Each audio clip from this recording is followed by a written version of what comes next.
Assalamu alaikum student. I am your teacher Saima Ali. Today we are going to discuss some concepts about the covalent bond. As we have discussed in the last lecture that the covalent bond is formed by the mutual sharing of electron between two atoms. What is a mutual sharing? Mutual sharing means, for example, we can take the example of chlorine molecule. Now you can see chlorine atom, it is present in group 7a. As the group is 7a, so that means the chlorine atom contains 7 electron in valence shell, and the electron which are present in the outermost shell are known as valence shell electron. So you can see there are the two atoms of chlorine.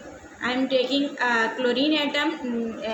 One valence shell electron is represented by the cross 1, 2, 3, 4, 5, 6, 7. Another chlorine atom come close to the first one. It also contains the 7 electron in its valence shell 1, 2, 3, 4, 5, 6, 7. Now what happened? These two atoms come close to each other and share the electron from both the side. One electron from first atom, another electron from the second atom, and this is known as mutual sharing. A bond which is formed by the mutual sharing of electron is known as covalent bond. It happens when it is quite difficult for atom to lose or gain electron.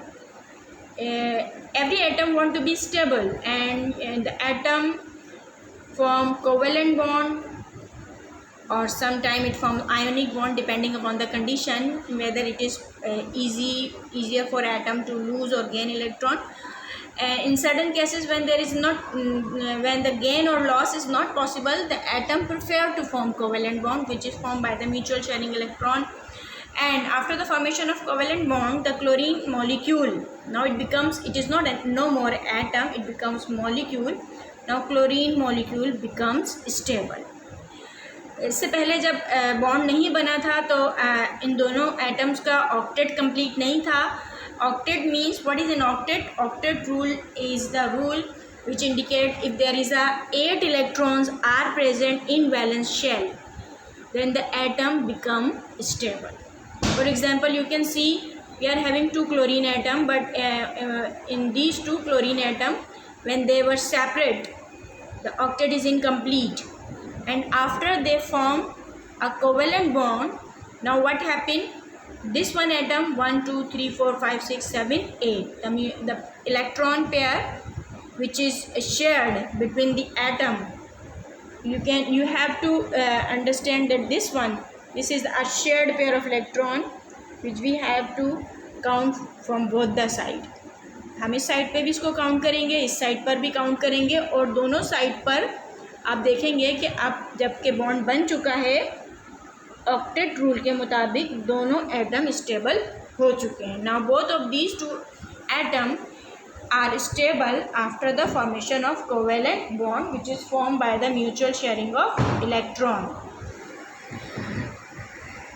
So many atoms follow the octet rules. There are certain exceptions in which some elements don't form octet rule, don't follow octet rule, and some elements form octet rule, right?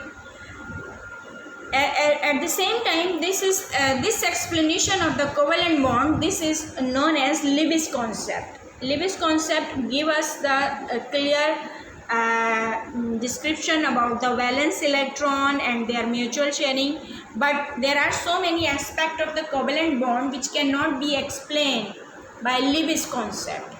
We cannot explain so many concepts.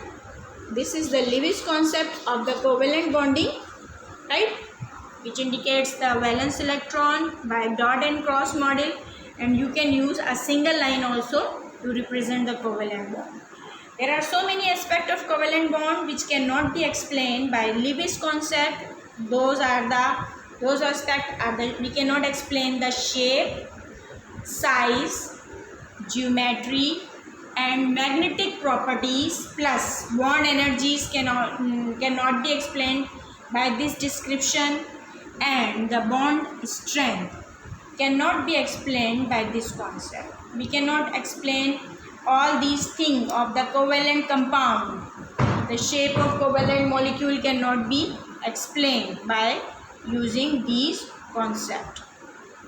So to explain these concepts, we need some modern theories. Those are the valence shell electron pair repulsion theory, valence bond theory, and molecular orbital theories. These are the three different modern theories which we have to discuss to explain the different aspect, to explain the shape of molecule, geometry of molecule, as well as we can explain the paramagnetic properties and bond energies and the bond strength by using these different theories. These are very much helpful to explain the properties of covalent bond. The first theories which we have to discuss is the valence bond theory. Valence bond theory is related with the covalent bond, and it explains the mode of overlapping. As we know, different atomic orbitals, in the chapter 3 we discussed there are two different atomic orbitals, s orbital and p orbital. There are two other atomic orbitals are also present, like d orbital and f orbital, but in the intermediate level we only discuss about the s orbital and p orbital, right? So valence bond theory help us to describe the overlapping of atomic orbital which must be half filled with the electron of opposite spin.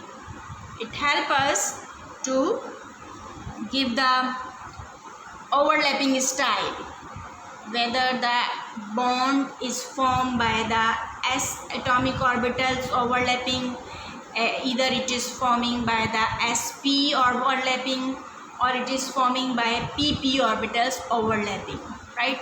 So there are different types of overlapping. A covalent bond is formed by the overlapping of atomic orbital which must be half filled. What is compulsory in this case? Your atomic orbital must be, what is must be? It must be half filled. A completely filled orbital can never form covalent bond. It can never be overlapped, and it must be half filled. And that next, with the electron, what is required? The atomic orbitals which are overlapping, they must have opposite spin. Now you can see here I am showing you one s orbital of one atom having a spin clockwise, another atom having spin anti-clockwise. So this one clockwise and anti-clockwise, these two orbitals can overlap easily. They are half filled and their spin is also opposite. So in valence bond theory, a covalent bond is formed by the overlapping of atomic orbital which must be half filled or which must have opposite spin, right? This is the requirement of the valence bond theory's first postulate. Extent of overlapping. The next point is extent of overlapping. Extent of overlapping is directly proportional to the strength. जितना ज़्यादा orbitals आपस में overlap करेंगे, proper overlapping होगी, तो उतनी ही ज़्यादा आपका जो बॉन्ड है वो स्ट्रॉन्ग बनेगा और उसकी बॉन्ड की एनर्जी जो है वो उतनी ही ज़्यादा होगी. अगर प्रॉपर ओवरलैपिंग नहीं हो रही है, कम ओवरलैपिंग हो रही है, तो बॉन्ड एनर्जी भी कम होगी और फिर उसकी बॉन्ड लेंथ जो है वो ज़्यादा होगी. बॉन्ड लेंथ ज़्यादा होती है तो बॉन्ड एनर्जी कम होती है. So valence bond theory also explain the bond energy and the strength of bond. Either the bond is strong or either it is weak. And there are two possible conditions of overlapping. Two types of overlapping are possible. Valence bond theory explained that the two type of overlapping is possible. The one is head to head or front side overlap. This one is the first overlapping style. Atomic orbital can overlap head to head, or they can overlap. You can call them front side overlapping, or you can call them head to head overlap of half filled. Again, I am writing here, you can see I am just highlighting. The orbital which are overlapping must be half filled. Orbital must be half filled, as well as they must have electron of opposite spin, right? So this head to head overlap form a covalent bond which is known as sigma covalent bond, right? And the next one, the overlapping is side by side. Another one is side by side overlapping of atomic orbital. Again the same condition which I told you, the orbital must be half filled. If the orbitals are completely filled, they will never form covalent bond. अगर orbital पहले से completely filled होंगे तो वो कभी भी covalent bond बनाने में helpful नहीं होंगे. They will not form a covalent bond. A covalent bond must be formed by the mutual sharing of orbital having half filled orbitals, and the electron must have opposite spin. And the side by overlapping से जो बनेगा bond, side by side overlapping से जो bond बनता है उसे हम नाम देते हैं pi bond. So valence bond theory explain the mode of overlapping in two different way, head to head, side by side. Head to head is known as sigma covalent bond and side by side is known as pi covalent bond, right? So the overlapping must have the orbitals which are overlapping, they must have the same sign, positive phase with the positive phase and negative phase with negative phase. We will discuss about these overlapping signs, positive or negative, in the next lecture. Now I am going to wind up this video, that the valence bond theory give us the concept of sigma bond as well as pi bond. We will discuss in the next video about the detailed description of sigma bond and pi bond. Thank you, student.